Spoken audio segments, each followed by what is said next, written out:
नमस्कार दोस्तों, CGPSC mains test series का मॉडल आंसर हम लोग देखने जा रहे हैं।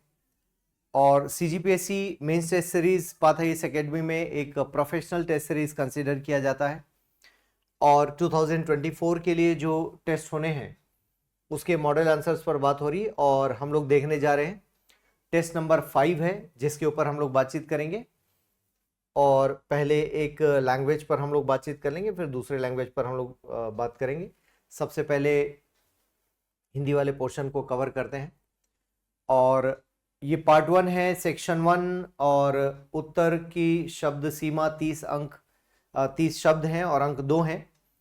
और आप सभी जानते हैं कि 30 वर्ड्स के क्वेश्चन जो हैं वो 2 मार्क्स में आते हैं, 60 वर्ड के क्वेश्चन जो हैं 4 नंबर पे आते हैं, 100 मार्क्स वाले 8 नंबर के पूछे जाते हैं और इसके अलावा 125 वाले 10 नंबर के पूछे जाते हैं और 175 वाले 15 नंबर के पूछे जाते हैं। इस तरह से मार्क्स का डिवीज़न है, मतलब वर्ड के साथ।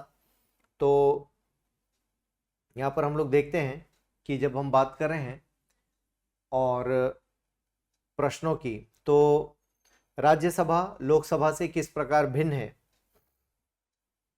तो पहले हिंदी में ही देख रहे हैं इसको। तुलना का आधार हमने ले लिया। देखिए कई सारे पॉइंट्स हैं, आपको लगेगा सर और भी दूसरे पॉइंट्स हैं छोड़ दिए, लेकिन 30 वर्ड्स में आपको आंसर देना है। तो इस तरह से एक टेबल आप बनाकर ले सकते हैं जिसको आप देख पा रहे हैं यहाँ पर। लोकसभा को अधिक अधिकार प्राप्त हैं, राज्यसभा के पास लोकसभा की तुलना में कम अधिकार हैं। अनुच्छेद 81 लोकसभा की संरचना से संबंधित है, अनुच्छेद 80 राज्यसभा की संरचना से संबंधित है। कार्यकाल सामान्यतः 5 वर्ष का होता है। ये स्थायी सदन है जिसका कोई निश्चित कार्यकाल नहीं है, बल्कि सदस्यों का कार्यकाल होता है जिसमें 6 वर्ष हम जानते हैं सभी, और हर दूसरे वर्ष 1/3 लोग रिटायर हो जाते हैं।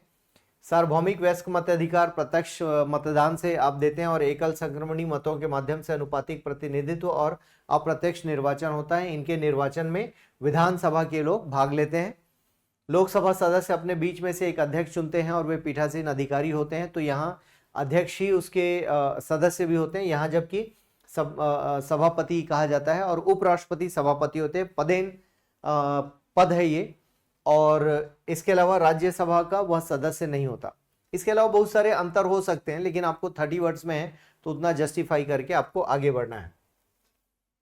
इसके बाद हम लोग नेक्स्ट क्वेश्चन की ओर चलते हैं और पहले हिंदी में हम लोग चर्चा करेंगे, then will discuss in English. So धन विधेयक क्या है यहाँ पर देखा जाए। सो 110 के अंतर्गत धन विधेयक की परिभाषा निम्नलिखित विषयों से संबंधित प्रावधानों पर आधारित होती है। कर लगाना, कम करना, बढ़ाना या नियमित करना, भारत सरकार की ओर से ऋण लेना, नियमित करना या किसी अधिभार में परिवर्तन करना, भारत की संचित निधि या आकस्मिक निधि में धन डालना या निकालना। अनुच्छेद 266 में संचित निधि है और 267 में आकस्मिकता निधि है। व्यय से संबंधित, यदि कोई संचित निधि से किसी व्यय संबंधित धन देना और जमा पूंजी में से किसी व्यक्ति को धन देना या व्यय को बढ़ाना धन विधेयक कहलाता है। देखिए धन विधेयक पर्टिकुलरली 110 है, तो सभी विधेयक वित्त विधेयक होते हैं और आप देख पाते हैं धन विधेयक अलग से 110 में कह रहे हैं। सो धन विधेयक भी वित्त विधेयक हैं, लेकिन वित्त विधेयक जब हम बात करते हैं तो 117(1) और 117(3) के अनुसार हम लोग बातचीत करते हैं। तो खैर क्लासरूम में ये सब पढ़ते हैं आप। फिलहाल मनी बिल यही था, धन विधेयक था। और धन विधेयक हालांकि और भी चीज़ें आप डाल सकते हैं, लेकिन अगेन लिमिटेशन आपके पास 30 वर्ड्स के लिए है। जैसे राष्ट्रपति से पूछ के लाया जाता है और राष्ट्रपति इस पर अपनी सहमति, राष्ट्रपति या राज्यपाल अपनी सहमति रोक नहीं सकते और इसे दोबारा वो भेज नहीं सकते चर्चा के लिए, ये शर्त है। अगला सवाल चलते हैं। शून्यकाल का महत्व पूछा गया है। सांसदों को तत्काल और महत्वपूर्ण मुद्दों को उठाने का अवसर देता है। यह कार्यपालिका की जवाबदेही सुनिश्चित करता है, जनप्रतिनिधियों की भूमिका को प्रभावी बनाता है और लोकतांत्रिक प्रक्रिया को मजबूत करता है। शून्यकाल के माध्यम से जनता की समस्याओं का समाधान तेजी से किया जाता है। अब महत्व पूछा गया है, इसलिए कब आता है, क्यों आता है, इसके बारे में ज्यादा बातचीत नहीं हुई। जैसे शून्यकाल कब आता है, तो आप देखेंगे प्रश्नकाल के तुरंत बाद आता है। तो प्रश्नकाल जो है वो 1 घंटे का चलता है। मान लो 11 से है तो 11 से 12 बजे तक प्रश्नकाल चलेगा, जिसमें 3 तरह के प्रश्न होते हैं, स्टार्ड, अनस्टार्ड, तारांकित, गैर तारांकित, लघु अवधि की सूचना देकर पूछे जाने वाला प्रश्न। तो प्रश्नकाल, और शून्यकाल इसके तुरंत बाद, मतलब जो भी नेक्स्ट एजेंडा डिसाइड हो जाए तब तक शून्यकाल चलता है। तो प्रश्नकाल के बाद शून्यकाल, शून्यकाल तब तक चलता है जब तक कोई नेक्स्ट एजेंडा डिसाइड ना हो जाए। शून्यकाल में ओपन राउंड क्वेश्चन पूछे जाते हैं, मतलब पूर्व निर्धारित प्रश्न की आवश्यकता नहीं होती, जबकि आप यहां पर देखते हैं कि पूर्व निर्धारित प्रश्नों की आवश्यकता होती है, उस रूप में इसको देखा जा सकता है। तो दोस्तों, पूर्व निर्धारित बोलने का मतलब ये होता है कि आपको पहले से क्वेश्चन सबमिट करने होते हैं, उसकी आवश्यकता फिलहाल यहाँ पर नहीं होती। तो इस तरह से आप देखेंगे कि ये जो क्वेश्चंस हैं इसमें बेसिकली कोई भी सवाल कर सकता है, बिना पूर्व नोटिस दिए सवाल किए जा सकते हैं, तो वो समस्या नहीं आती। फिर इसके बाद हम देखते हैं राज्यसभा में उपराष्ट्रपति की क्या भूमिका है। तो ये वाला सवाल लेते हैं। राज्यसभा में उपराष्ट्रपति की भूमिका के बारे में जब बात होनी है तो सभापति का पद राज्यसभा की कार्यवाही का संचालन करते हैं, निष्पक्षता से मुद्दों पर समाधान देते हैं, मत समान की स्थिति में वोटिंग करते हैं और नियमों का अनुपालन, सदन की अनुशासनहीनता पर कार्रवाई करते हैं। सो लोकसभा के जो स्पीकर हैं उनको अलग से कई शक्तियां, लेकिन यहाँ राज्यसभा के मामले पर उस तरह की शक्तियां नहीं है, और सदन की गरिमा और अधिकारों की रक्षा या सुनिश्चित करते हैं कि राज्यसभा की कार्रवाई सुचारू और निष्पक्ष रूप से चले। हाल ही में ये न्यूज में भी था ये वाला पद, तो इस वजह से भी इस प्रश्न पर आप गौर कर सकते हैं। इस तरह के प्रश्न हाईलाइटेड हैं, इसलिए पूछे भी जा सकते हैं। वित्तीय आपातकाल की उद्घोषणा किस आधार पर की जाती है? आज तक हमारे देश में वित्तीय आपातकाल नहीं लगाई गई है। अनुच्छेद 360 से आप अपना उत्तर शुरू करें। और राष्ट्रपति को वित्तीय आपातकाल की घोषणा करने का अधिकार देता है यदि वो मानता है कि देश में ऐसी स्थिति उत्पन्न हो गई है जिसके कारण भारत की वित्तीय स्थिरता, भारत की साख या उसके क्षेत्र में किसी भी हिस्से की वित्तीय स्थिरता को खतरा है, तो वह संसद के दोनों सदनों की मंजूरी के बाद मुद्दे के तारीख से 2 महीने के भीतर वित्तीय आपातकाल की घोषणा कर सकता है। वित्तीय आपातकाल या फिर आर्थिक जो समस्या है, आर्थिक संकट है, तो आर्थिक संकट बड़ा होता है वित्तीय आपातकाल से, फाइनेंशियल इमरजेंसी से भी बड़ा इकोनॉमिक क्राइसिस जब हम कहते हैं। तो हालांकि हमारे देश में ऐसी स्थिति उत्पन्न नहीं हुई, इसलिए इसके ऊपर कोई उदाहरण नहीं है। और ऐसी स्थिति में उनकी सैलरी वगैरह जो खासकर अनुच्छेद 112 में जिनके वेतन को हमने भारित व्यय कहा है, उनके वेतन को भी बदला या कम किया जा सकता है। इसके बाद हम लोग देखते हैं कि सेक्शन 2 हमारा आता है। सेक्शन 2 में अंक 4 60 शब्द वाले प्रश्न मिलेंगे। भारतीय संविधान किस प्रकार कठोर और लचीला है? संविधान की कठोरता और लचीलापन उसके संविधान के संशोधन से संबंधित है, और संविधान को जब संशोधित करने के लिए हमें राज्यों की आवश्यकता हो, 50% राज्यों की जरूरत पड़े, या फिर हमें विशेष बहुमत से पास करना पड़े, तो वो कठोर संविधान माना जाता है। और लचीला जब हम कहते हैं जिसमें राज्यों की आवश्यकता नहीं पड़ती और केंद्र, मतलब जो केंद्रीय विधायिका है वो अपने ही आधार पर उसको पारित कर लेती है, तो इस आधार पे संविधान की संशोधन क्षमता, कठोरता या लचीला से उसकी विशेषता को जोड़ा जा सकता है और देखा जा सकता है। आगे चलते हैं और भारत में न्यायिक जवाबदेही की आवश्यकता पर चर्चा करें। अभी रिसेंटली आपने देखा होगा कि जुडिशरी अक्सर न्यूज में रहती है किसी न किसी कारण से, तो उन्हें भी, उनकी भी जवाबदेहिता बहुत महत्वपूर्ण है, क्योंकि उन पर सभी लोगों का भरोसा होता है। और खासकर जब हम देखते हैं कि न्याय की बात आती है तो उस पर हमें न्यायपालिका पर अटूट विश्वास होता है कि सब कुछ ठीक होगा। सो जिसके अनुसार न्यायाधीशों को अपने निर्णय और कार्यों की जिम्मेदारी लेनी चाहिए। यह निर्णय लेने में पारदर्शिता सुनिश्चित करता है और न्यायाधीशों को कानून के ढांचे के भीतर कार्य करने के लिए बाध्य करता है, जिससे समाज द्वारा उन पर निहित विश्वास को बनाए रखा जा सके। बहुत महत्वपूर्ण है। खासकर यहाँ पर अनुच्छेद देख सकते हैं 124 का 4, 124 का 5 है ना, कदाचार, सिद्ध कदाचार या असमर्थता के लिए सर्वोच्च न्यायालय के न्यायाधीशों के महाभियोग की अनुमति देता है। महाभियोग शब्द इनके लिए नहीं है, बट न्यायाधीशों को हटाने की अनुमति देता है, हटाने की प्रक्रिया चलाने की अनुमति देता है। महाभियोग शब्द पूरे संविधान में सिर्फ और सिर्फ राष्ट्रपति के लिए इस्तेमाल किया गया है। अनुच्छेद 217 समान आधारों पर उच्च न्यायालय के न्यायाधीशों के खिलाफ महाभियोग। अनुच्छेद 235 उच्च न्यायालयों को अधीनस्थ न्यायालयों को नियंत्रित करने और उनकी निगरानी करने का अधिकार देता है। न्यायिक मूल्यों का पुनर्कथन उच्च न्यायपालिका के सदस्यों के लिए आचार संहिता के रूप में कार्य करता है, और इसकी आवश्यकता पर यहां पर उत्तर दिया गया है। सार्वजनिक विश्वास सुनिश्चित करना, विश्वसनीयता को बनाए रखना और कानूनी प्रणाली में नागरिकों का विश्वास बनाए रखना। ये बहुत इंपॉर्टेंट है, क्योंकि जब किसी के साथ अन्याय होता है और वो न्यायपालिका के दरवाजे खटखटाता है और वहां से भी उसको अविश्वास की स्थिति मिले, तो ये देश के लोकतंत्र के लिए खतरनाक हो सकता है। कदाचार के लिए यह सुनिश्चित करता है कि न्यायाधीश नैतिक मानकों और संवैधानिक सिद्धांतों का पालन करे। पारदर्शिता बढ़ाना, निष्पक्षता को बढ़ावा देने के लिए न्यायिक निर्णयों की जांच की जानी चाहिए। स्वतंत्रता और उत्तरदायित्व को संतुलित करना व्यक्तिगत या राजनीतिक हितों के लिए न्यायिक स्वतंत्रता के दुरुपयोग को रोकता है। और विधि के शासन को बढ़ावा देना यह सुनिश्चित करता है कि निर्णय निष्पक्ष, न्यायसंगत और संवैधानिक जनादेश के अनुरूप हुआ हो। तो इस तरह से न्यायपालिका की जिम्मेदारी को हम देख सकते हैं और उनका उत्तरदायित्व होना चाहिए, जवाबदेहिता होनी चाहिए, क्योंकि एक बड़े सिस्टम को संचालित कर रहे हैं तो इतना उन्हें ध्यान देना होगा कि उनके दिए गए फैसलों का असर क्या हो रहा है, क्या नहीं हो रहा है। और आगे चलते हैं अगले प्रश्न के लिए दोस्तों। प्रस्तावना में बंधुत्व शब्द के महत्व पर चर्चा कीजिए। बंधुत्व संविधान में भाईचारे की भावना को दर्शाता है। यह राष्ट्रीय एकता, समानता और न्याय को बढ़ावा देता है, जिसमें समाज के सद्भाव और सहयोग बना रहता है। बंधुत्व समाज में भेदभाव, असमानताओं को मिटाने में सहायक होता है। यह समाजवादी और धर्मनिरपेक्ष दृष्टिकोण को प्रोत्साहित करता है, जिसमें सभी नागरिकों को समान अधिकार और अवसर मिलते हैं। बंधुत्व भारतीय समाज की विविधता में एकता की भावना को मजबूत करता है और वो एक समृद्ध और शांतिपूर्वक समाज के निर्माण में महत्वपूर्ण भूमिका निभाता है। इसके अलावा भी आप बता सकते हैं, जैसे वसुधैव कुटुंबकम की बात करते हैं, विश्व एक परिवार है और भारत में अलग अलग धर्मों के लोग, समाज के लोग रह रहे हैं, अलग अलग विश्वास के लोग रह रहे हैं। तो भारत के लिए शब्द बहुत महत्वपूर्ण है और साथ ही साथ आप देखोगे मूल कर्तव्य में भी हमने बंधुता की भावना को मजबूत किया है। और भारतीय इतिहास इस बात का गवाह है कि बंधुत्व शब्द हमारे लिए मायने रखता है और हम चाहते हैं कि संविधान के माध्यम से, संविधान के इस आलोक में आप देख पाएं कि हमारे देश में बंधुता बनी रहे, इसलिए भी इस शब्द को काफी महत्व दिया गया है। इसके बाद भारतीय संसद कार्यकारी जवाबदेही को किस प्रकार सुनिश्चित करती है।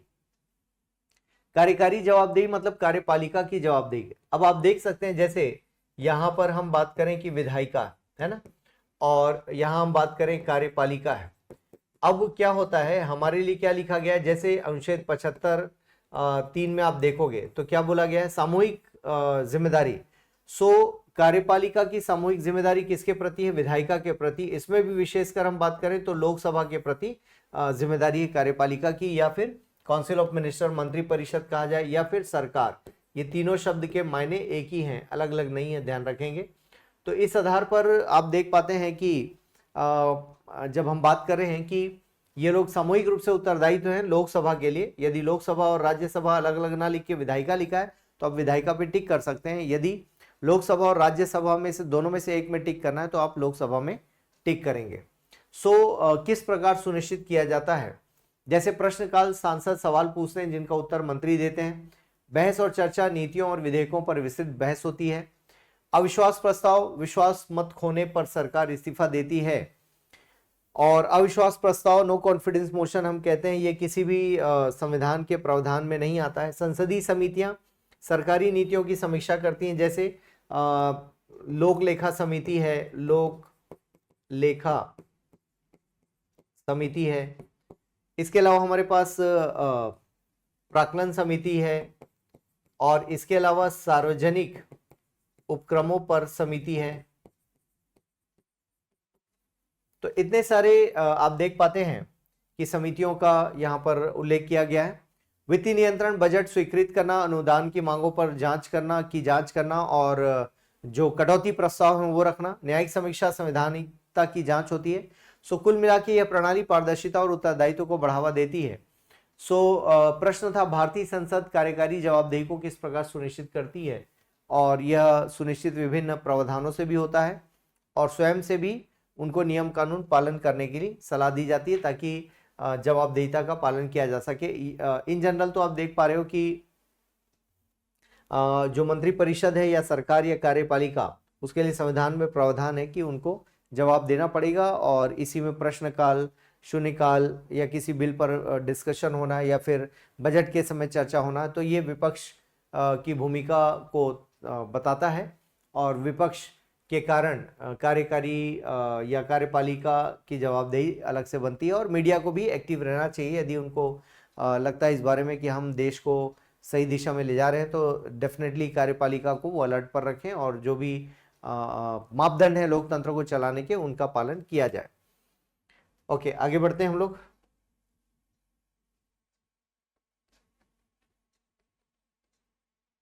हाल ही के दिनों में राज्यपाल की विवादास्पद भूमिका के बारे में लिखे। सत्ता का दुरुपयोग है, देन पक्षपात पूर्ण विचारधारा, कठपुतली शासक, राज्यपालों ने केंद्र के एजेंट के रूप में कार्य करते हुए गैर पक्षपात की भावना का उल्लंघन किया है।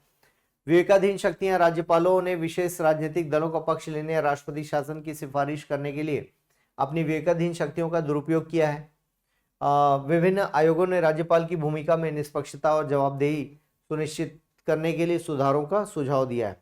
तो दोस्तों आप देख पा रहे हैं कि ये इम्पोर्टेंट भी है, और राज्यपाल वर्तमान में जैसे तमिलनाडु की बात करें तो आप देख पाते हैं कि वहाँ पर सरकार, कई जगह पर सरकार चला भी नहीं पा रही है क्योंकि राज्यपाल उसमें इन्वॉल्व हैं और राज्यपाल चाहते हैं कि हमारी बात मान ली जाए।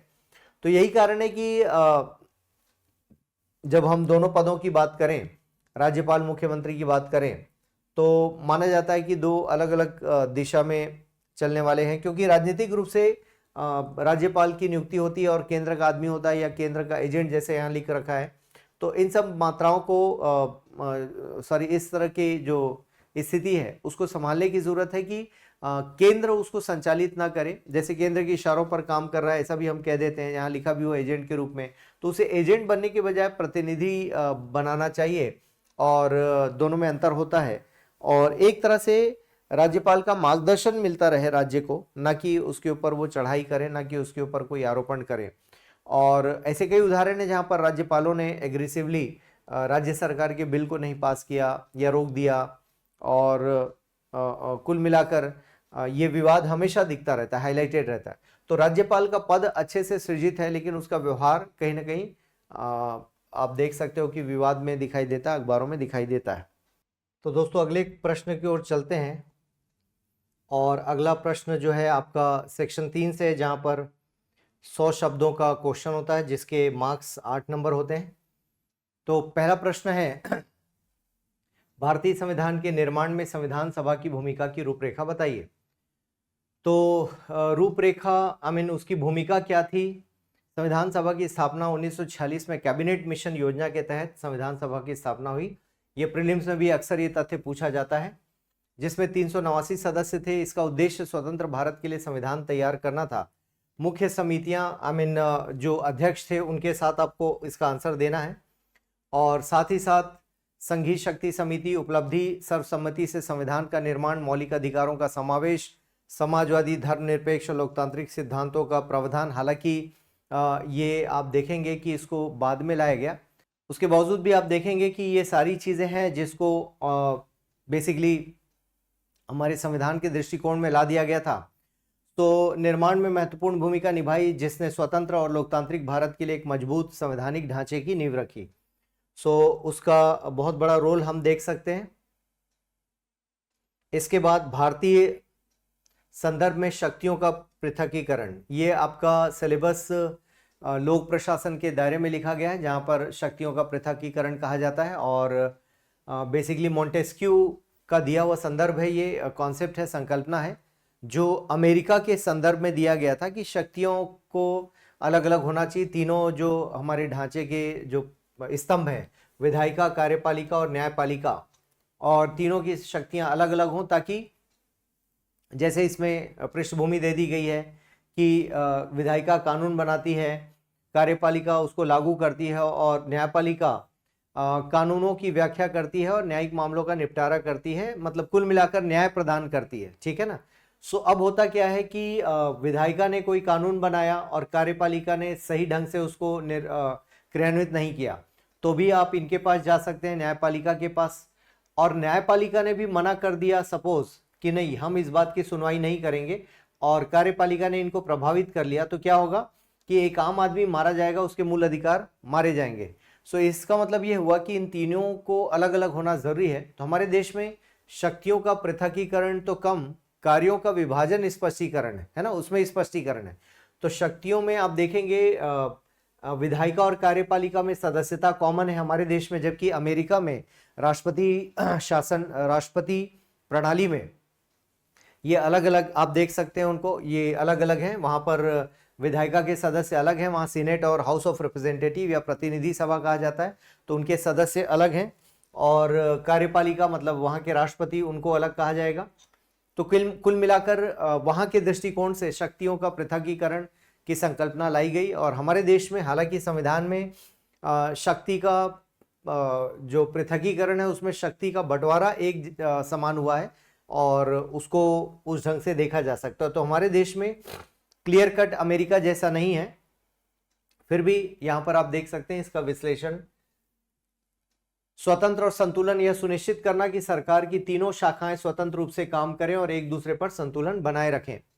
प्रत्येक शाखा को अपनी भूमिका निभाने में जवाबदेह बनाया जाता है। कानूनी सुरक्षा, यह सिद्धांत नागरिकों के अधिकारों और स्वतंत्रता की रक्षा करता है। भारतीय संदर्भ में शक्तियों का पृथक्करण सरकार की तीनों शाखाओं के बीच संतुलन और स्वतंत्रता सुनिश्चित करता है, जिससे लोकतंत्र और कानूनी संरक्षण मजबूत होता है। भारत में शक्ति का पृथक्करण अमेरिका की तरह नहीं है, क्योंकि भारतीय विधायिका और कार्यपालिका में दोहरी सदस्यता है। तो ये आपको बताना है। और मोंटेस्क्यू का नाम यहाँ पर नहीं लिया, लेकिन आप चाहें तो लिख सकते हैं, और क्योंकि वो उन्होंने इस संकल्पना को दिया था। आगे चलते हैं। केंद्र और राज्यों के बीच वित्तीय संबंधों पर चर्चा करें तो आप देखेंगे कि हमारे देश में केंद्र राज्य संबंध में वित्तीय संबंध महत्वपूर्ण संबंध है। और जैसा यहां पर दिख रहा है राजकोषीय संघवाद, और जब संघवाद की हम बात करते हैं तो सभी राज्यों के साथ एक समान व्यवहार की बात की जाती है, और यही संघवाद का आधार भी है। जब हम राजकोषीय कहते हैं तो राजकोष का अर्थ हुआ कि पैसे के मामले में समान व्यवहार करना है, सभी राज्यों को बराबर देना, फिर वो राज्य छोटा हो बड़ा हो इस बात से कोई फर्क नहीं पड़ता, और समान रूप से उसके साथ व्यवहार होना चाहिए, यह प्रावधान है। यह संबंध राजकोषीय संघवाद पर आधारित है और प्रतिस्पर्धी संघवाद, ये नीति आयोग के आने के बाद ये शब्द निकल कर आता है की ओर बढ़ रहा है। भारत में केंद्र और राज्यों के बीच वित्तीय संबंध विभिन्न संवैधानिक प्रावधानों द्वारा शासित होते हैं और देश के संघीय ढांचे के लिए महत्वपूर्ण है। यहाँ प्रमुख पहलू दिए जा रहे हैं। तो अनुच्छेद 268 से 281 तक वित्तीय संसाधनों के वितरण को परिभाषित करते हैं। 270 में करों को केंद्र और राज्यों के बीच विभाजित किया जाता है। केंद्रीय कर, आयकर, कॉर्पोरेट कर, सीमा शुल्क आदि केंद्र के पास है। राज्य में भूमि राजस्व, स्टाम्प शुल्क आदि, साझा कर में जीएसटी, जहां केंद्र और राज्य दोनों राजस्व साझा करते हैं। तो यदि इनके अनुच्छेद आपको याद है तो उनको भी लिख सकते हैं। वित्त आयोग में 280 में वित्त आयोग होता है जो दोनों के मध्य राजस्व के वितरण के लिए फॉर्मूला तैयार करता है, और हर 5 साल में राष्ट्रपति द्वारा एक वित्त आयोग को नियुक्त किया जाता है। अनुदान सहायता, वित्त आयोग की सिफारिशों के आधार पर केंद्र राज्यों को अनुदान सहायता प्रदान करता है। 275 में ये प्रावधान है, और 282 में आप देखेंगे कि अलग से भी प्रावधान दिया है जिसमें स्वेच्छा से अनुदान देने की बात कही गई है। तो ये प्रीलिम्स में भी आ चुका है प्रश्न। केंद्र प्रायोजित योजनाएं, केंद्र कुछ योजनाओं और परियोजनाओं को निधि देता है जिसमें राज्य भी अपना हिस्सा देते हैं। उदाहरण मनरेगा है, पीएमजीएसवाई आदि। उधार लेने की शक्ति, राज्य 293 के अनुसार बाजार से उधार ले सकते हैं, तो केंद्र की मंजूरी के आधार पर ले सकते हैं। 360 में वित्तीय आपातकाल है, जहां केंद्र वित्तीय मामलों पर राज्यों को निर्देश दे सकते हैं, और किसी भी राष्ट्रीय आपातकाल में आप देख सकते हैं कि वहां पर भी राज्य का जो बजट है वो केंद्र निर्धारित करता है। और कुल मिलाकर आप देखेंगे कि जीएसटी को लेकर एक विवाद बना रहता है केंद्र राज्य के बीच में, उसको भी आप लिख सकते हैं। हालांकि यहाँ पर शब्द सीमित है, लेकिन इसको समझा जा सकता है। और कई बार केंद्र पर आरोप लगे हैं कि जिस राजनीतिक दल की सरकार केंद्र में है, यदि उसी राजनीतिक दल की सरकार राज्य में नहीं है तो फिर उनको केंद्र से पैसे लेने में चुनौतियां आती हैं, ऐसा राज्यों का आरोप है या राजनीतिक दलों का आरोप है, ऐसा हम कह सकते हैं। तो दोस्तों कुल मिलाकर यहाँ 14वें वित्त आयोग का रेफरेंस दिया गया। केंद्रीय करों में राज्यों की हिस्सेदारी 32% से बढ़ाकर 42% कर दी गई है। ये वित्तीय संबंध केंद्र और राज्यों के बीच शक्ति और संसाधन वितरण का संतुलन सुनिश्चित करते हैं, जिसमें भारत में सहकारी संघवाद को बढ़ावा मिलता है। हालांकि अब 16वां वित्त आयोग अपॉइंट हो चुका है, लेकिन ये सब इम्पॉर्टेंट है इसको समझना। तो उनके भी हिस्सेदारी के फॉर्मूले अलग अलग आ चुके हैं, मतलब आएंगे 16वें वित्त आयोग का। और कुल मिलाकर आप देख सकते हैं कि अब सहकारी संघवाद से हम प्रतियोगी संघवाद की ओर जा रहे हैं, जहां पर राजनीतिक आधार पर पैसे का वितरण नहीं होगा। यही वर्तमान केंद्र सरकार का फॉर्मूला है और उन्होंने इस बात को सुनिश्चित भी किया है राज्यों के मामले पर कि हम आपके साथ भेदभाव नहीं करेंगे, ऐसा उनका मानना है। और साथ ही साथ वो ये भी कहते हैं कि आप प्रतियोगिता कीजिए और प्रतियोगिता के आधार पर जो प्रदर्शन होगा उसके आधार पर आपको वो पैसे दे दिए जाएंगे। तो कुल मिलाकर ये एक बराबरी के आधार पर व्यवहार कह सकते हैं, हम सुनिश्चित करने का प्रयास है। चलिए आगे बढ़ते हैं और अगले प्रश्न की ओर चलते हैं।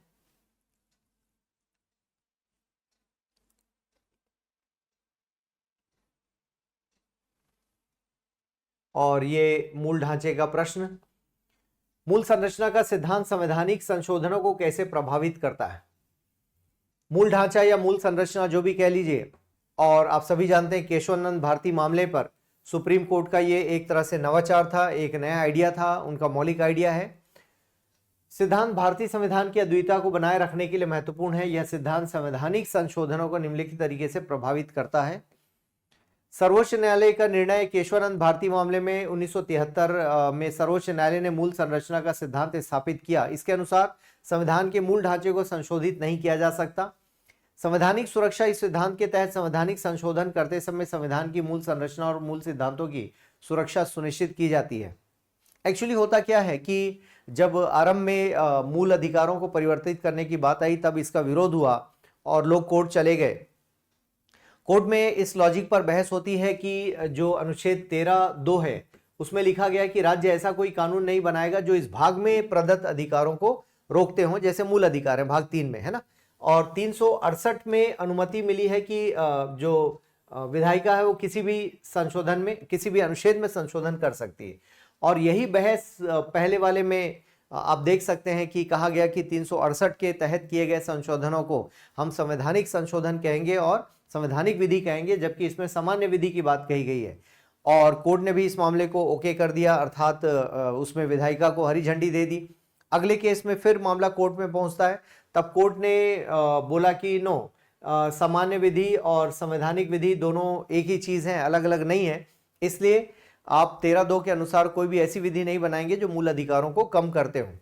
तीसरे मामले में आप देख सकते हैं केशवानंद भारती मामला, जिसमें कहा ठीक है आपको संविधान में जहां चेंज करना है आप कीजिए, कोई दिक्कत नहीं है, लेकिन संविधान कुछ बेसिक आधारों पर खड़ा हुआ है, उसको आप गिरा नहीं सकते, उसको आप बदल नहीं सकते, नहीं तो संविधान गिर जाएगा। इसी को बेसिक स्ट्रक्चर कहा और साथ ही ये भी कहा ये क्या है ये हम बताएंगे और एक बार में सूची नहीं देंगे, जब मर्जी तब हम बताएंगे। तो इस तरह से न्यायपालिका ने इस मामले को अपने ढंग से डील किया और कुल मिला के संवैधानिक संशोधनों को एक तरह से नियंत्रित करने का प्रयास किया। हालांकि उसकी अपनी कुछ सीमाएं हैं, यहाँ शब्द सीमा भी है, तो इसलिए हम लोग ज्यादा उत्तर आपको डिटेल में नहीं दे सकते, और बाकी आपने पढ़ रखा होगा और यदि आपको कोई डाउट है तो आप मुझसे बात करेंगे। संवैधानिक संशोधनों की सीमाएं, सीमित शक्तियां संसद को संविधान संशोधन करने की व्यापक शक्तियां दी गई हैं, लेकिन मूल संरचना के सिद्धांत के तहत यह सुनिश्चित किया जाता है कि संशोधनों से संविधान की मौलिक संरचना प्रभावित ना हो, और इसमें सबसे महत्वपूर्ण किसी को बचाने का प्रयास किया जा रहा है, तो we the people of India, मतलब हम भारत के लोगों को बचाने का प्रयास जारी है। संविधान की आत्मा मूल संरचना सिद्धांत संविधान की आत्मा को बनाए रखने में मदद करता है और संविधान को स्थिर और निरंतर बनाए रखता है। लोकतांत्रिक मूल्यों की रक्षा, इस ढांचे को बचाए रखने से मूल ढांचे को, अब आप देख पा रहे हैं मूलभूत अधिकार, यह सिद्धांत मौलिक अधिकारों की सुरक्षा सुनिश्चित करता है और संविधान के लोकतांत्रिक मूल्यों को संरक्षित करता है। संवैधानिक निरंतरता, मूल संरचना सिद्धांत संविधान की निरंतरता और स्थिरता को बनाए रखता है, जिससे संवैधानिक संशोधन प्रक्रिया के दौरान लोकतांत्रिक ढांचे को बचाया जा सकता है। मूल संरचना का सिद्धांत भारतीय संविधान की सुरक्षा, स्थिरता और लोकतांत्रिक मूल्यों की रक्षा के लिए महत्वपूर्ण है। यह सिद्धांत संविधान संशोधन प्रक्रिया को सीमित करता है और सुनिश्चित करता है कि यह संविधान की मौलिक संरचना और मूलभूत सिद्धांत सुरक्षित रहें। तो दोस्तों ये था उत्तर आपका, और अगले प्रश्न की ओर चलते हैं, जहां पर अभी मैं हिंदी में आपको करके दे रहा हूं। अब देखिए ये एक बढ़िया सवाल है, भारत को कल्याणकारी राज्य में बदलने में राज्य के नीति निर्देशक सिद्धांतों की भूमिका पर चर्चा कीजिए। भारतीय संविधान में भाग 4 में स्थित निर्देशात्मक राज्य नीति के निर्देशक राज्य नीति के सिद्धांत या राज्य के निदेशक सिद्धांत कहा जाता है। और कुल मिलाकर यहाँ पर आप देखेंगे अनुच्छेद 37, 38 वैसे तो इसकी शुरुआत हो जाती है 36 से, आप देखेंगे आर्टिकल 51 तक डीपीएसपी कहा जाता है। और ये भाग 4 तो यहाँ पर मेंशन किया ही गया है। भाग 3 में आप देख पाते हैं फंडामेंटल राइट्स है। यहाँ पर भारत को एक कल्याणकारी राज्य में बदलना है जहां हर नागरिक को समान अवसर, न्याय और बुनियादी अधिकार मिले, ऐसा अनुच्छेद 38 में लिखा भी है। और अनुच्छेद 38 में कल्याणकारी राज्य की चर्चा भी की गई है। और कुल मिलाकर देखिए, वैसे कल्याणकारी ये जो राज्य के नीति निर्देशक तत्व हैं ये मूल अधिकार का ही हिस्सा थे, लेकिन जब संविधान निर्मित हो रहा था, उसका निर्माण किया जा रहा था, तब इस बात की आवश्यकता महसूस की गई यदि इनको भी हम न्यायालय में प्रवर्तनी कर दें तो शायद चुनौतीपूर्ण होगा कि इन सभी को मूल अधिकार के रूप में लागू करना, क्योंकि संसाधन हमारे उस दौरान सीमित थे। तो संसाधनों की सीमितता के कारण ये महत्वपूर्ण है देखना कि हम इनको क्या मूल अधिकार के रूप में लें या फिर राज्य के नीति निर्देशक तत्व के रूप में लें। और अंततः राज्य के नीति निर्देशक तत्व के रूप में लिया गया, जिसे न्यायालय में प्रवर्तनी नहीं रखा गया, लेकिन राज्य को ड्यूटी दी गई एक तरह से, और उनको कहा गया आप प्रयास करेंगे इन लक्ष्यों की पूर्ति करने में। जैसे सामाजिक और आर्थिक न्याय का लक्ष्य दिया गया कि गरीबों को गरीबी दूर करना है, वंचितों के अधिकारों की रक्षा की जा सके, स्वास्थ्य और शिक्षा का प्रचार, कार्य और रोजगार के अवसर, और इस तरह से सभी अधिकारों को देने का प्रयास किया गया। जैसे धार्मिक, सांस्कृतिक और भाषाई अधिकारों की सुरक्षा की गई। और कुल मिलाकर आप देखेंगे जितने भी आर्टिकल्स हैं वो राज्य को एक कल्याणकारी राज्य की ओर कन्वर्ट करने का प्रयास करते हैं, और लक्ष्य भी इसी रूप में दिया गया है। एक तरह से सरकार के अपने प्रदर्शन का मापदंड भी है कि क्या अपने राज्य के नीति निर्देशक तत्वों को प्राप्त करने का प्रयास किया या नहीं। तो इस तरह से इसकी महत्ता को देखा जा सकता है। आइए अब हम लोग चलते हैं 125 शब्दों वाले प्रश्नों पर। कार्यपालिका की वित्तीय जवाबदेही को मजबूत करने में बजट सत्र के महत्व की जांच करें। अब जब हम बजट की बात करते हैं तो बजट अनुच्छेद 112 में, हालांकि बजट शब्द नहीं लिखा गया है, और वहां पर क्या लिखा गया है, वार्षिक वित्तीय विवरण कहा गया है। वार्षिक वित्तीय विवरण में आप देखेंगे साल भर का लेखा जोखा, मतलब आने वाले साल में आप जो भी वर्ष में जो भी खर्च करना चाहते हैं उसका लेखा जोखा आपको देना होता है कि क्या करने वाले हैं। और बजट न सिर्फ वित्तीय मामलों का या वित्तीय आंकड़ों का प्रदर्शन है, बल्कि इससे ज्यादा कहीं आपके सामाजिक लक्ष्य प्राप्त करना है, इससे ज्यादा कहीं आप देखेंगे राजनीतिक लक्ष्य प्राप्त करना है, और पर्यावरणीय लक्ष्य प्राप्त करना है, आर्थिक लक्ष्य प्राप्त करना है, अनेक लक्ष्यों को प्राप्त करने का एक साधन है। इससे सरकार के हम स्वरूप और उसकी मंशा की जांच कर सकते हैं। सो कुल मिला के कार्यपालिका की वित्तीय जवाबदेही को मजबूत करने में बजट सत्र, तो बजट सत्र आप देखेंगे पहला सत्र होता है वर्ष का जो फरवरी में शुरू होता है, और बजट के पहले सर्वे प्रस्तुत किया जाता है, और बजट की प्रक्रिया का आरंभ हो जाता है सितंबर अक्टूबर में, और फरवरी प्रथम कार्य दिवस में इसको लॉन्च किया जाता है, बजट प्रस्तुत किया जाता है। और बजट प्रस्तुत होने से पहले कैबिनेट की बैठक होती है, कैबिनेट उसको अप्रूव करती है एक सांकेतिक रूप में, और उसे राष्ट्रपति के पास भेज दिया जाता है, उनकी अनुमति ली जाती है, और फिर सदन में वित्त मंत्री बजट प्रस्तुत करते हैं। तो प्रथम दिवस आप देख पाते हैं कि बजट स्पीच के तौर पर होता है, और बजट स्पीच के बाद फिर उस दिन सवाल जवाब नहीं होते, बल्कि जो समितियां हैं, प्राक्कलन समिति और अन्य विभागीय समितियां, उनको भेज दिया जाता है ताकि बजट में कोई कमी रह गई हो तो उसको इंडिकेट करें, और उनके दी गई रिपोर्ट के आधार पर बजट में 10-15 दिन के बाद, ब्रेक के बाद वापस उस पर पुनः चर्चा शुरू होती है। और उस आधार पर शुरुआती दौर में आप देखेंगे सामान्य चर्चा होती है। सामान्य परिचर्चा में जो जवाब है अक्सर वित्त मंत्री देते हैं, और सामान्य परिचर्चा के बाद लेखानुदान कुल बजट में जो खर्च वाली राशि है उसका 1/6 पोर्शन कहा जाता है कि आपको दे दिया जाएगा एडवांस स्वरूप में, क्योंकि बजट पारित होने में कई बार अप्रैल मई का समय लग जाता है। चूंकि 31 मार्च तक बजट का टाइम होता है, आपके पास बजट का पैसा होता है। सो इस तरह से आप देखोगे कि लोकसभा में फिर अनुदान की मांगों पर बहस होती है, और उसी दौरान कटौती प्रस्ताव रखे जाते हैं, और उसी दौरान मतदान करके उन्हें साइड कर दिया जाता है, और उसके बाद अंत में आप देखेंगे उसे अनुदान मांगों पर मतदान करने के पश्चात इकट्ठा करके हम देखेंगे विनियोग विधेयक के रूप में उसे प्रस्तुत किया जाता है। सो कुल मिलाकर और इसे फिर एक तरह से आप देख सकते हैं, ये मामला क्या है कि जो बजट सत्र है उसमें खुलकर चर्चा होती है, कई सारे मुद्दों पर बातचीत होती है, सरकार अपनी सफाई देती है, विपक्ष सवाल करता है। तो एक लोकतंत्र के लिए एक मजबूत स्तंभ है बजट सत्र, खासकर क्योंकि उसमें देश के पैसे के बारे में बातचीत हो रही है। अनुच्छेद 266 में जो भारत की संचित निधि है उसके बारे में चर्चा हो रही होती है। बजट सत्र के दौरान संसद में स्वस्थ चर्चा कार्यपालिका को विधायिका के प्रति जवाबदेह बनाती है। राष्ट्रपति की सिफारिश के बिना अनुदान की कोई मांग नहीं की जा सकती। राष्ट्रपति की सिफारिश के बिना कर लगाने वाला कोई भी धन विधेयक संसद में प्रस्तुत नहीं किया जाएगा और ऐसा विधेयक राज्यसभा में पेश नहीं किया जाएगा। पारित बजट एक कानूनी दस्तावेज है जिसके आधार पर नियंत्रक महालेखा परीक्षक ऑडिट रिपोर्ट तैयार करता है, जिसे राष्ट्रपति द्वारा संसद में प्रस्तुत किया जाता है और इसके बाद लोक लेखा समिति, पब्लिक अकाउंट कमेटी उसकी दोबारा जांच करती है। तो कुल मिला के इस पूरी प्रक्रिया में एक नियंत्रण तो है बजट पर, और आप बजट के माध्यम से आप देखें नियंत्रण को भी समझा जा सकता है। और आगे बढ़ते हैं। कुल मिला के सरकार की जवाबदेहिता यहाँ से तय होती है कि बजट में क्या खर्च कर रहे हैं, कैसे खर्च कर रहे हैं, और फिर बाद में सीएजी भी उस रिपोर्ट की जांच करता है कि आपने किस तरह से खर्च किया, और उसके बाद सीएजी की रिपोर्ट को लोक लेखा समिति जांच करती है। आगे बढ़ते हैं। भारतीय संविधान में वर्णित विभिन्न प्रकार की आपात स्थितियां क्या है तथा प्रत्येक आपात स्थिति की घोषणा किन परिस्थितियों में की जा सकती है। बहुत सिंपल सा सवाल है और इसे आप आर्टिकल लिखकर आप बता सकते हैं और डिटेल आपको करना पड़ेगा।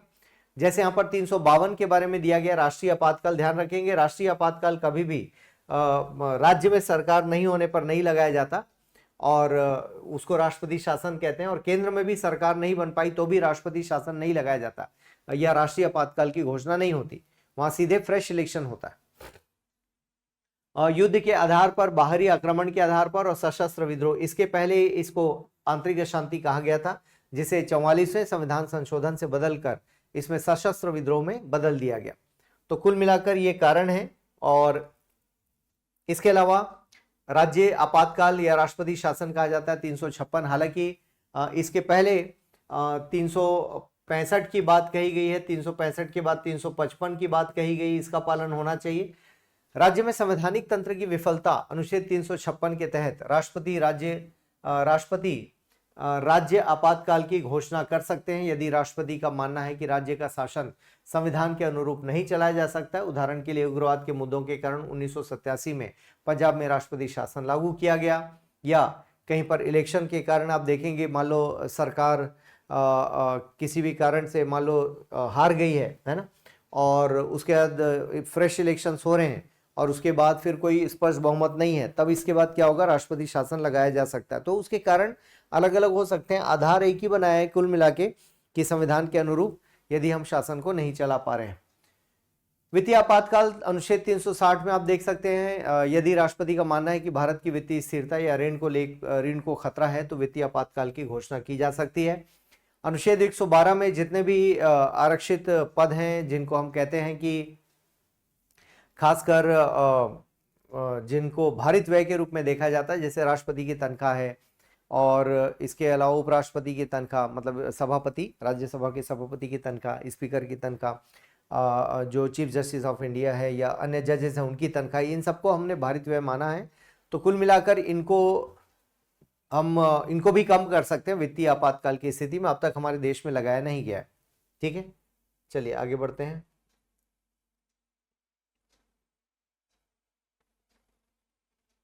भारत में न्यायिक स्वतंत्रता और पारदर्शिता के संदर्भ में कॉलेजियम प्रणाली के लाभ और हानि की आलोचना कीजिए। देखिए कॉलेजियम क्या है, न्यायपालिका में जब हम नियुक्ति प्रदान करते हैं या ट्रांसफर प्रदान करते हैं या किसी जज के व्यवहार का विश्लेषण करते हैं तो उस केस में कॉलेजियम सिस्टम की बात होती है और सामूहिक रूप से जज निर्णय लेते हैं और इनका दक्ष होना, इनका ईमानदार होना बहुत आवश्यक है, इनका ट्रांसपेरेंट होना आवश्यक है, क्योंकि 2000 आप देखेंगे 13-14 में हमने राष्ट्रीय न्यायिक नियुक्ति आयोग बना दिया, जिसमें इस बारे में प्रयास था कि हम जजेस की न्यूट्रलिटी को या बना सकें या उनकी जो तटस्थता है उसको बनाए रख सकें और कोई भी बायसनेस ना हो, इस बारे में ध्यान रखा जाता है। और रखे जाने के कारण हमने नेशनल जुडिशियल अपॉइंटमेंट कमीशन बनाया। हालांकि उसको संविधान के विरुद्ध माना गया और उसे रिपील कर दिया गया, सुप्रीम कोर्ट के द्वारा हटा दिया गया। सो कुल मिलाकर जो कॉलेजियम प्रणाली है के निर्णय पर भी सवाल उठा था, इसलिए एनजेसी बनाया गया था। हालांकि फिर उसके बाद कॉलेजियम प्रणाली काम कर रही है। और यहाँ पर अनुच्छेद 50 का रेफरेंस दिया गया है, जहां पर कार्यपालिका और न्यायपालिका को अलग किया गया है। और चयन में विशेषज्ञता न्यायाधीशों के न्यायिक नियुक्ति के लिए आवश्यक गुणों और योग्यताओं की बेहतर समझ होती है। यह सहकर्मी समीक्षा तंत्र सुनिश्चित करता है कि सबसे योग्य और योग्य उम्मीदवारों का चयन किया जाए, जो न्यायपालिका की गुणवत्ता और अखंडता को बनाए रखने के लिए महत्वपूर्ण है। राजनीतिक दबाव से सुरक्षा। कॉलेजियम प्रणाली न्यायपालिका को राजनीतिक दबाव और पक्षपातपूर्ण प्रभाव से बचाने में मदद करती है। यह सुरक्षा कानून के शासन को बनाए रखने और बाहरी प्रभावों से मुक्त निष्पक्ष न्याय प्रदान करने के लिए महत्वपूर्ण कानून है। ठीक है। कॉलेजियम प्रणाली के नुकसान, पारदर्शिता का अभाव। कई बार ये चांसेस हैं कि भाई भतीजावाद को प्रमोट कर रहे हों जजेस। जवाबदेही के मुद्दे। कॉलेजियम प्रणाली में जवाबदेही के लिए तंत्र का अभाव है। कार्यपालिका का बहिष्कार। आलोचकों का तर्क है कि न्यायिक नियुक्ति की प्रक्रिया से कार्यपालिका को बाहर रखने से संविधान में परिकल्पित शक्ति संतुलन बाधित होता है, जबकि अनुच्छेद 124 और अनुच्छेद 217 में राष्ट्रपति को न्यायाधीशों की नियुक्ति में शामिल किया गया। सो कॉलेजियम प्रणाली इस भूमिका को मात्र औपचारिकता तक सीमित कर देती है, जिससे संभावित रूप से अपेक्षित जांच और संतुलन बिगड़ जाता है। कॉलेजियम प्रणाली न्यायिक प्रणाली को स्वतंत्र बनाए रखने में सहायक होता है। पारदर्शिता और जवाबदेही से संबंधित महत्वपूर्ण कमियों से ग्रस्त है। इन मुद्दों को संबोधित करने के लिए न्यायिक स्वतंत्रता और पारदर्शिता के बीच संतुलन सुनिश्चित करने के लिए सुधार आवश्यक है, और कार्यपालिका और न्यायपालिका के बीच जांच और संतुलन को बनाए रखा जाए। तो कुल मिला के इस तरह से आपको उत्तर देना है। देखिए, जरूरी नहीं कि आप इनको रट के उत्तर दें, आप अपने मन से भी लिख सकते हैं। ये जरूरी है, समझना इंपॉर्टेंट है कि हाँ, हम लिखते तो क्या होता, क्या डायरेक्शन में मतलब कुल मिला के ये आपके लिए। चलिए आगे बढ़ते हैं। अब हम चलते हैं पार्ट 2 की ओर, जहां पर सेक्शन 1 में आपको देखना है शब्द सीमा 30 शब्द हैं और 2 अंक हैं। तुलनात्मक लोक प्रशासन को परिभाषित करें। तुलनात्मक, ये लोक प्रशासन वाला हिस्सा है दोस्तों। तुलनात्मक लोक प्रशासन या फिर विकास प्रशासन के बारे में आप अध्ययन करेंगे, यदि आप पढ़ चुके हैं तो अच्छी बात है। तुलनात्मक लोक प्रशासन से तात्पर्य विभिन्न सांस्कृतिक और भौगोलिक परिवेश तथा विभिन्न अवधियों से संबंधित विभिन्न देशों के कार्यरत सरकारी प्रशासनिक प्रणालियों के तुलनात्मक अध्ययन से है। तो इससे क्या होता है कि वैज्ञानिक रूप में आप अध्ययन कर पाते हैं किसी भी देश के प्रशासन को। अभिप्रेरणा का प्रोत्साहन या मौद्रिक सिद्धांत क्या है, तो हम अभिप्रेरणा के बारे में बातचीत करते हैं। तो उसका एक फॉर्मूला ये है कि जिसमें हम मानते हैं कि मनुष्य मौद्रिक अभिप्रेरणा के लिए बना हुआ है। उसे और पैसे दो और काम करेगा, और पैसे दो और काम करेगा, इस तरह की मानसिकता से वो चलता है, ऐसा हमारा मानना है। और कुल मिलाकर इसे शास्त्रीय सिद्धांत भी कहा जाता है, जिसमें माना जाता है कि व्यक्ति पैसे के लिए ज़्यादा काम करता है। हालांकि अब जो सिद्धांत बदल चुके हैं, और उसके बावजूद भी ये पुरानी थ्योरी है जिसको पढ़ा जाता है। लोक प्रशासन में नैतिकता और सत्यनिष्ठा की क्या भूमिका है। नागरिकों और सरकार के बीच विश्वास बनाए रखने के लिए नैतिकता और ईमानदारी बहुत जरूरी है। नैतिक शासन निष्पक्षता और पारदर्शिता सुनिश्चित करता है, जो भ्रष्टाचार से निपटने और सार्वजनिक प्रशासन में न्याय सुनिश्चित करने के लिए मौलिक है। इसके बाद हम आगे बढ़ते हैं। सामाजिक समानता शब्द से क्या अर्थ है। इसका अर्थ है समाज के कम विशेषाधिकार प्राप्त वर्गों का पक्षधर बनना चाहिए, और समाज में सामाजिक इक्विटी सुनिश्चित करने के लिए जनसंख्या के ऐसे वर्गों के हितों की रक्षा और बढ़ावा देने के लिए सकारात्मक भेदभाव प्रकार दृष्टिकोण का उपयोग किया जा सकता है। और यहाँ पर आप देख सकते हो नवलोक प्रबंधन की हम बात करते हैं, नवलोक लोक प्रशासन की हम बात करते हैं, उसी को एनपीए लिख दिया गया यहाँ पर कि वकालत है कि सार्वजनिक प्रशासन को सामाजिक इक्विटी की प्राप्ति के लिए काम करना चाहिए। फ्रेडरिक्सन का मानना था कि लोक प्रशासन जो परिवर्तनों के लिए काम करने में विफल रहता है, जो अल्पसंख्यकों के अभाव को दूर करने की कोशिश नहीं करता है, संभवतः वो अल्पसंख्यकों को दबाने के लिए इसका इस्तेमाल होगा। इसलिए न्यू पब्लिक एडमिनिस्ट्रेशन या नवलोक प्रशासन लोक सेवकों को सामाजिक समानता प्राप्त करने के लिए एक साधन बनने के लिए प्रेरित करता है। लोक प्रशासन के अध्ययन के दार्शनिक दृष्टिकोण, तो अलग अलग दृष्टिकोण को आपको पढ़ना चाहिए। यह सबसे व्यापक और साथ ही सबसे पुराना दृष्टिकोण है। यह प्रशासनिक गतिविधियों के सभी पहलुओं पर विचार करता है। यह मानकीय दृष्टिकोण पर आधारित है और इस पर ध्यान केंद्रित करता है कि क्या होना चाहिए। इसका उद्देश्य प्रशासनिक गतिविधियों में निहित आदर्शों को प्रतिपादित करता है। प्लेटो के रिपब्लिक, जॉन लॉक के treatise on civil government, Thomas Hobbes का लेवियाथन, महाभारत के शांति पर्व, स्वामी विवेकानंद और पीटर सेल्फ ने इस दृष्टिकोण की वकालत की है। सो कुल मिला के अलग अलग इस तरह से सिद्धांत आप पढ़ते हैं और दृष्टिकोण आप पढ़ते हैं कुल मिला के, ठीक है ना। चलिए, और यहां पर अब 60 शब्द वाले प्रश्न देखते हैं। नवलोक प्रबंधन सार्वजनिक प्रशासन में बाजार उन्मुख सिद्धांतों पर जोर देता है, जिसमें दक्षता, प्रभावशीलता और ग्राहक संतोष पर ध्यान केंद्रित किया जाता है। यह निजीकरण, प्रदर्शन आधारित प्रबंधन और विकेंद्रीकरण को प्रोत्साहित करता है। कुल मिलाकर देखिए, ये कोई नया विषय नहीं है, बल्कि नवलोक प्रबंधन इस विषय में या जो फील्ड में प्रशासन है उसको सुधार करने पर जोर देता है। इसका उद्देश्य नौकरशाही के आकार को घटाते हुए इसे सार्वजनिक आवश्यकताओं के प्रति अधिक प्रतिक्रियाशील, अनुक्रियाशील होना चाहिए, यहाँ पर अधिक अनुक्रियाशील बनाना है और सेवाओं को प्रतिस्पर्धात्मक और परिणाम आधारित बनाकर बेहतर सेवा प्रदान करना है। जबकि इस दृष्टिकोण ने अधिक उत्तरदायित्व और प्रदर्शन को बढ़ावा दिया है। इसे प्रशासन की सार्वजनिक भावना को कमजोर करने और समानता की कीमत पर निजीकरण बढ़ाने के लिए आलोचित किया गया है। तो कुल मिला के नवलोक प्रबंधन जो परंपरागत लोक प्रशासन है उसके सिद्धांतों को बदल देते हैं। ये कहता है कि अधिक पेशेवर बनना होगा, निजी प्रबंधन की शैली को अपनाना होगा। उन सिद्धांतों के अनुसार बेहतर ग्राहक सेवा देने की बात की जाती है। तो उन आधारों पर इस विषय को, इस टॉपिक को पढ़ा जाता है। मैग्रेगर का सिद्धांत एक्स और सिद्धांत वाई नेतृत्व शैली को कैसे प्रभावित करता। डगलस मैग्रेगर ने कुल मिलाकर प्रबंधकों के मानसिक दृष्टिकोण को जांचा परखा है। थ्योरी एक्स प्रबंधकों पर लागू होता है जो इस बात पर विचार करते हैं कि कर्मचारी आलसी है, जिम्मेदारी नहीं लेना चाहता और इसलिए कठोर नियमों के माध्यम से अनुशासन और सख्त तरीके से नेतृत्व करने की आवश्यकता। जबकि वहीं पर थ्योरी वाई से संबंधित प्रबंधकों का विचार है कि प्रकृति द्वारा मनुष्य काम करना चाहता है, मतलब प्राकृतिक रूप से मनुष्य काम करने के लिए पैदा हुआ है, जिम्मेदारी लेता है और खुद में बढ़ता है।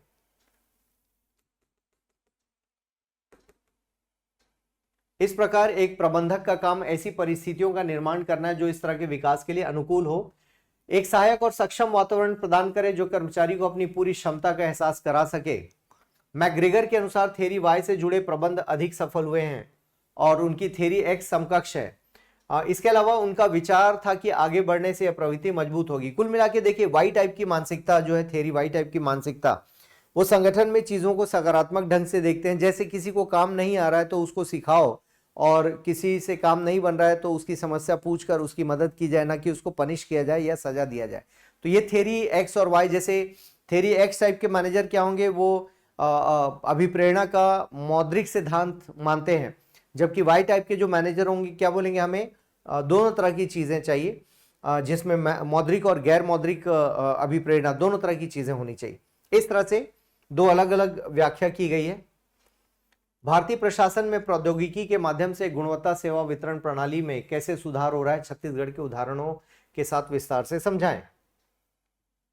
भारतीय प्रशासन में गुणवत्ता सेवा वितरण मतलब क्वालिटी सर्विस डिलीवरी का तात्पर्य नागरिकों को सार्वजनिक सेवाओं के कुशल, पारदर्शी और जवाबदेह प्रशासन प्रावधान से है, जो समय पर वितरण, जरूरतों के प्रति जवाबदेही और संसाधनों का समान वितरण को सुनिश्चित करता है, जिसमें नागरिक केंद्रिता और नौकरशाही बाधाओं को कम करने पर ध्यान केंद्रित किया जाता है। अनिवार्य रूप से उच्च गुणवत्ता वाली सार्वजनिक सेवाएं प्रदान करना जो लोगों की जरूरतों को प्रभावी ढंग से पूरा करती है। इसके लिए हम सिटीजन चार्टर की बात कर सकते हैं, डिजिटल इंडिया की बात कर सकते हैं, ई गवर्नेंस की बात कर सकते हैं। सिटीजन चार्टर क्या, नागरिक घोषणा पत्र 2015 में शुरू की गई इस पहल का उद्देश्य पूरे देश में सरकारी सेवाओं, बुनियादी ढांचे और कनेक्टिविटी को डिजिटल बनाना है। इसने सार्वजनिक प्रशासन में दक्षता, पारदर्शिता और पहुंच को बढ़ाया है। ई गवर्नेंस को अपनाने से प्रशासनिक प्रक्रियाएं सुव्यवस्थित हुई हैं, नौकरशाही की देरी कम हुई है और उत्पादकता बढ़ी है। जैसे छत्तीसगढ़ में भी अभी वर्तमान में ई प्रशासन की बात हो रही, ई शासन की बात हो रही है और मुख्यमंत्री साहब ने इसे 1 अप्रैल से लागू करने की बात भी कही है, उसे भी आप उदाहरण के तौर पे जोड़ सकते हैं। तो यहाँ पर आप देख पा रहे हैं भुइयां ऐप, एम परिवहन, आधार, है ना, ये सब हैं जो डिजिटल सर्विसेज हैं। स्वचालन और एआई, प्रशासनिक कार्यों के स्वचालन और कृत्रिम बुद्धिमत्ता के उपयोग ने निर्णय लेने की प्रक्रियाओं और सेवा वितरण में सुधार किया है। इससे लागत बचत और बेहतर संसाधन प्रबंधन हुआ है। उदाहरण ई फाइल, पारदर्शिता और जवाबदेही। डिजिटल प्लेटफॉर्म ने शासन में पारदर्शिता और जवाबदेही को बढ़ावा दिया है। नागरिक अब अपने आवेदनों, शिकायतों की स्थिति को ऑनलाइन ट्रैक कर सकते हैं। कुल मिलाकर ऑनलाइन सुविधाएं बढ़ रही। कोविड में आप देखेंगे कि हमने डिजिटल चीज़ों को बढ़ावा दिया और वो सफल भी रहा, चाहे वो एजुकेशन की बात हो, सर्विस डिलीवरी की बात हो। इसकी चुनौती क्या है? डिजिटल सुरक्षा है, गोपनीयता है, अंतिम मील को कनेक्टिविटी, जो लास्ट मैन है उसको कनेक्ट करना जैसे चुनौतियां बनी हुई हैं। सभी लोग इस ढंग से प्रशिक्षित नहीं हुए कि उनको ये सारी सुविधाएं मिल सकें या इन सुविधाओं का लाभ ले सके। और छत्तीसगढ़ में उदाहरण है डायल 112 सेवाएं, भूमिका डिजिटल पंजीकरण, एकीकृत यातायात प्रबंधन प्रणाली, स्वचालित चालन, मोबाइल ऐप द्वारा भूमिका नाम हस्तांतरण इत्यादि। तो इस तरह से आप बता सकते हैं कि क्वालिटी सर्विस डिलीवरी का परिवर्तन हो रहा है और इस ओर भारत सरकार प्रयासरत है, ऐसा हम कह सकते हैं।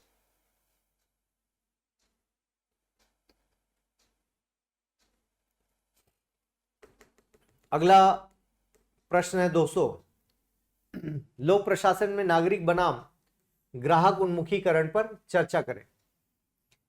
न्यू पब्लिक मैनेजमेंट या नवलोक प्रबंधन सरकार को ग्राहक उन्मुखीकरण प्रदान करता है। यह ग्राहकों के सशक्तिकरण, नागरिक विकल्पों में वृद्धि, ग्राहकों की जरूरत को पूरा करने में सार्वजनिक विकल्प प्रदान करना। विकल्प एक तरह से कंपटीशन को लाते हैं। और ये जो नवलोक प्रबंधन है, नवलोक प्रबंधन इसकी हिंदी होनी चाहिए, न्यू पब्लिक मैनेजमेंट लिखा है, नवलोक प्रबंधन आप लिख लीजिएगा। नव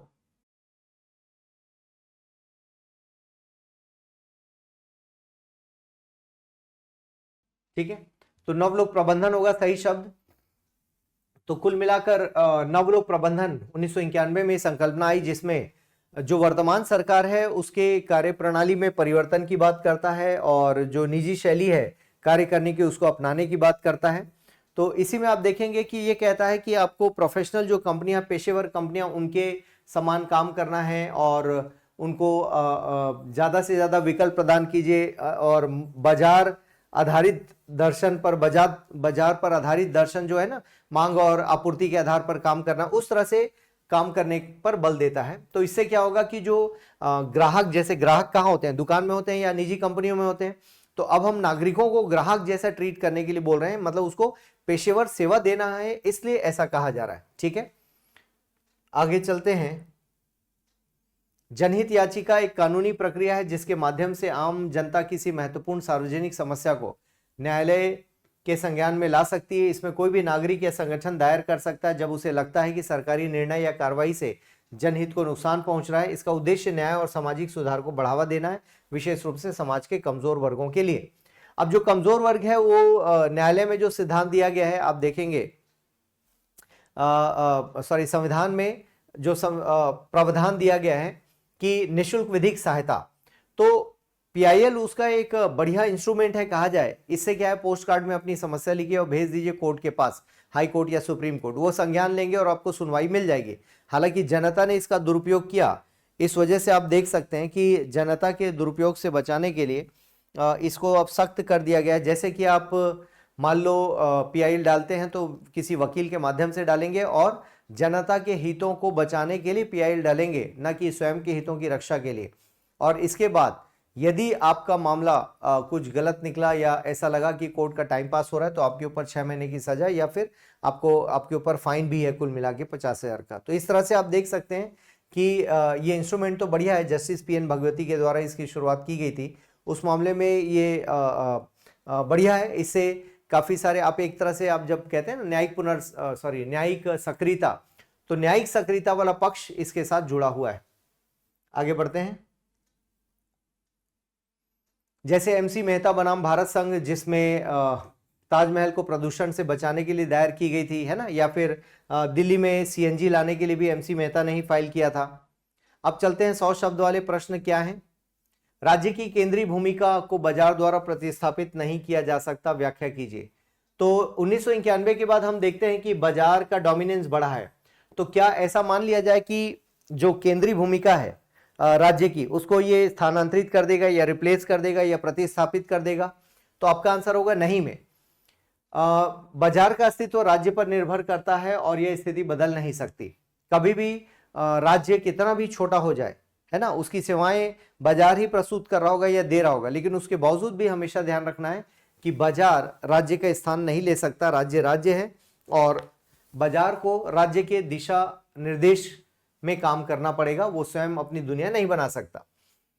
ये तय है कि सार्वजनिक वस्तुएं और सेवाएं राज्य प्रस्तुत करता है, आपातकाल में राज्य प्रस्तुत करता है, खासकर जैसे जो डिजास्टर्स हैं, जैसे भूकंप है या और किसी परिस्थिति में, तो आप देखेंगे कि इस मामले को कौन देखता है? राज्य देख पाता है। तो राज्य कभी भी मतलब खासकर बाजार राज्य के जैसे नहीं हो सकता, राज्य बाजार के जैसा नहीं हो सकता, लेकिन राज्य के पास इतनी शक्ति है, इतनी ताकत है कि वो कभी भी कई राज्यों, कई तरह के बाजार को अपने अंदर समाहित कर सकते हैं, है ना। तो कुल मिला के ये एक मामला है।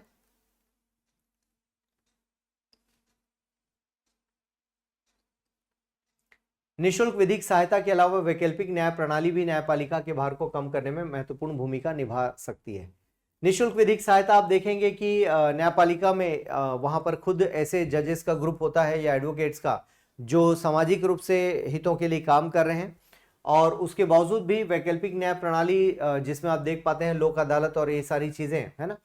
तो विधिक सहायता का अधिकार ऐसे लोगों को जो न्याय पाने के लिए वकीलों और अदालतों का खर्च वहन नहीं कर सकते को निशुल्क विधिक सहायता प्रदान करता है।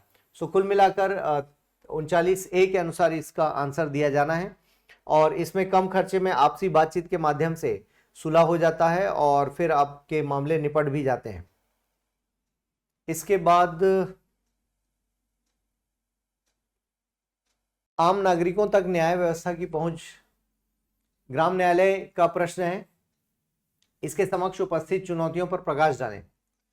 तो आम नागरिकों तक न्याय व्यवस्था की पहुंच बढ़ाने और प्रत्येक नागरिकों को देश के न्यायिक तंत्र से जोड़ने के लिए ग्राम न्यायालय अधिनियम 2008 पारित किया गया, और आप देख सकते हैं इसके प्रावधान इसमें दिए गए हैं। कुल मिलाकर एक बेहतर प्रबंधन है, और हम ग्रामीण स्तर पर न्यायपालिका को लेकर जा रहे हैं, और इसके सारे प्रावधान आपको याद नहीं होंगे, लेकिन फिर भी कुल मिला के इसको जितना आप याद कर सके, है ना। पंचायत स्तर पर दीवानी या फौजदारी के सामान्य मामलों में सुनवाई कर नागरिकों को त्वरित न्याय उपलब्ध कराना ही इसका उद्देश्य है, राइट। तो इसके प्रावधान आप याद करेंगे कुल मिलाकर, और इसे बहुत पहले आप देखेंगे ग्राम न्यायालय को अशोक मेहता समिति ने अनुशंसा की थी 1977 में, पंचायती राज पर पहली समिति, और उन्होंने रिकमेंडेशन दिया था, ठीक है। और प्रत्यायोजन क्या है? लोक प्रशासन का सिद्धांत है। तो आप देखेंगे जो ऊपर वाला अधिकारी होता है अपने निचले या अधीनस्थ कर्मचारी को काम सौंपता है, ये एक प्रक्रिया है कुल मिला के। और प्राधिकार के प्रत्यायोजन को प्रभावित करने वाले कारक क्या हैं? सो हर पद के साथ प्राधिकार होता है, और कई बार प्रत्यायोजन नहीं होता, उसके कारण क्या है उसको देख सकते हैं। जैसे अधीनस्थों की इच्छा और स्वीकार करने के लिए अधीनस्थ मान लो तैयार नहीं है तो भी नहीं दिया जाता। वरिष्ठों का दृष्टिकोण, मान लो वरिष्ठ को लगता है कि मैं जूनियर को दूंगा और काम बिगाड़ देगा, तो भी नहीं दिया जाएगा। वर्चस्व की इच्छा की जो सीनियर होते हैं उनको लगता है कि हमारा वर्चस्व कम हो जाएगा, इसलिए वो काम नहीं देगा किसी और को। काम की मात्रा पर निर्भर करता है कि कितना काम बचा है, किसको दिया जा रहा है, और अधीनस्थों पर विश्वास किया जाएगा तभी उनको काम मिलेगा, अन्यथा वो बैठे रहेंगे, खाली बैठे रहेंगे, उनको काम नहीं मिलेगा।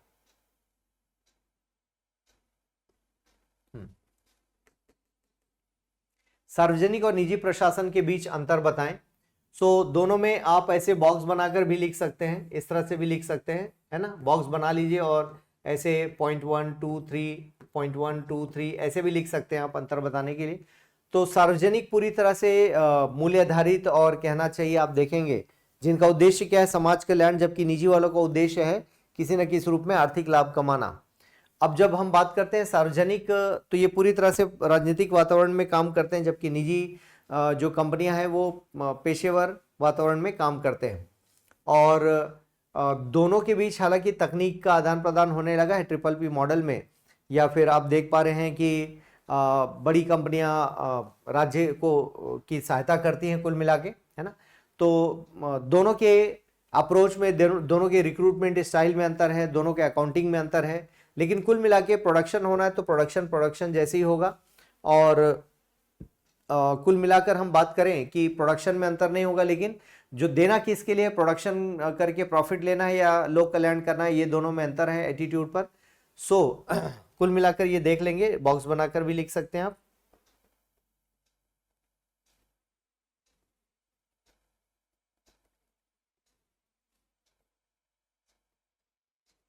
लोक प्रशासन पर न्यायिक नियंत्रण और न्यायपालिका द्वारा अपनाए गए नियंत्रण के तरीकों की व्याख्या करें।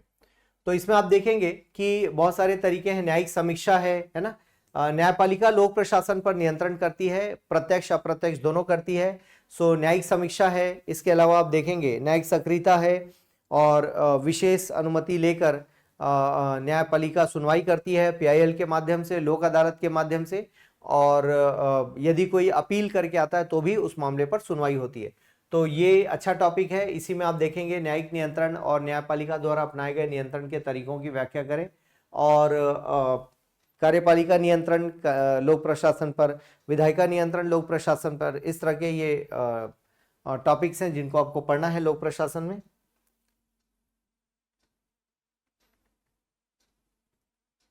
इसकी अपनी सीमाएं हैं। जैसे आप देख पा रहे हैं कि न्यायपालिका में विशेषज्ञता कम होती है, खासकर प्रशासनिक कार्यों को लेकर, और न्यायिक हस्तक्षेप तभी होता है जब कोई व्यक्ति रिक्वेस्ट करे।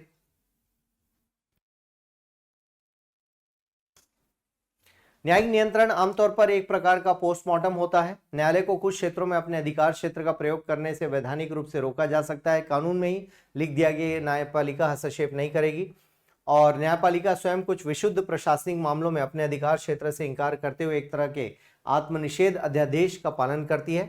न्याय प्रक्रिया धीमी, बोझिल, कष्टप्रद और लागत के लिहाज से निषेधात्मक है, और काफी हद तक आम आदमी की पहुंच से बाहर भी है। हाल के समय में प्रशासन की अधिकांश गतिविधि की अत्यधिक तकनीकी प्रवृत्ति एक और सीमा के रूप में कार्य करती है। अधिकांश विकासशील समाजों में लोगों के विशाल वर्ग को अपने अधिकारों के बारे में पर्याप्त जानकारी नहीं, उन्हें सुरक्षित करने के उपायों की तो बात ही छोड़ दें। तो कुल मिलाकर ये कुछ सीमाएं हैं। लोक प्रशासन पर न्यायपालिका का नियंत्रण कमजोर रहता है, बहुत मजबूत नहीं है। आपदा प्रबंधन में राज्य सरकार की प्रशासनिक भूमिका क्या है? तो आपदा प्रबंधन अधिनियम 2004 पारित हुआ था। आप देखेंगे 5 में आया था, 5 में लागू भी हुआ था, और सॉरी 5 में आया था, 5 में लागू हुआ। सो राष्ट्रीय नेशनल डिजास्टर मैनेजमेंट अथॉरिटी, राष्ट्रीय आपदा प्रबंधन प्राधिकरण, और इसके हेड पीएम होते हैं। राज्य स्तर पर जो हेड हैं वो सीएम होंगे, और जिले स्तर पर इसके हेड होते हैं डिस्ट्रिक्ट कलेक्टर होते हैं। ठीक है ना, इस तरह से। सो राज्य ऐसे आपदा की स्थिति में बचाव, राहत, पुनर्वास उपाय करने का बुनियादी उत्तरदायित्व तो राज्य सरकारों पर है। राज्य सरकारों में संकट प्रशासन की पूरी संरचना शुरू से ही आपदा राहत और पुनर्वास की दिशा में उन्मुक्त थी। अधिकांश राज्यों में राहत आयुक्त हैं जो राहत और पुनर्वास का प्रभारी होता है। सो कुल मिला के कुछ जगह राजस्व विभाग देखता है, कुछ जगह अलग से आप देखेंगे कि विभाग बना दिया गया जो आपदा प्रबंधन के लिए जिम्मेदार हैं। तो कुल मिलाकर ये स्ट्रक्चर है आपका।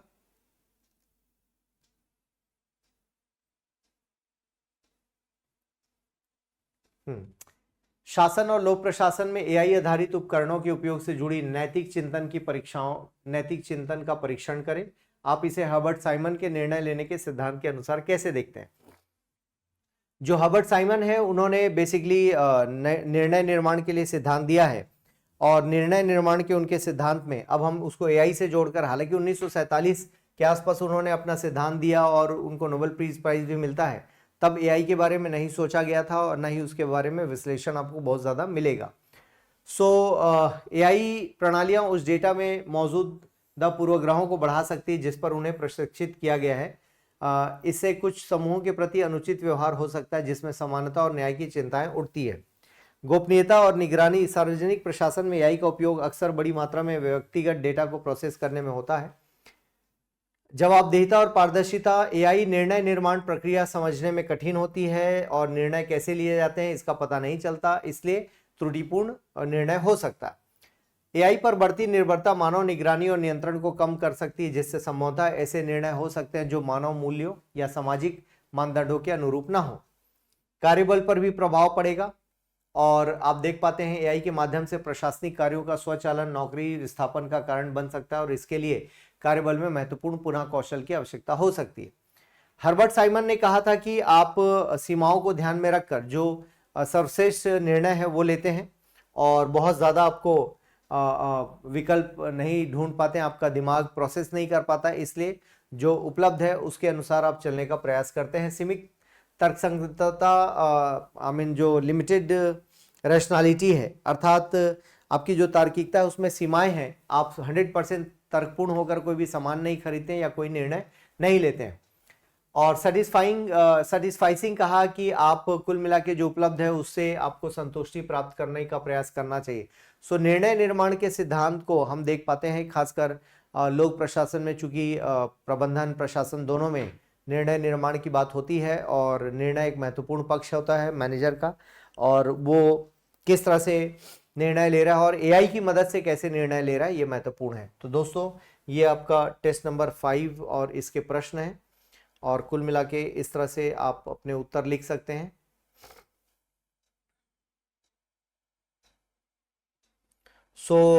हमारे साथ बने रहने के लिए बहुत बहुत धन्यवाद। और भी प्रश्नों का विश्लेषण, टेस्ट का विश्लेषण देखने के लिए हमारे YouTube चैनल पर बने रहें। दोस्तों ज़रूर लाइक करें और देन सब्सक्राइब करें एंड देन शेयर भी करें दोस्तों। बहुत बहुत धन्यवाद।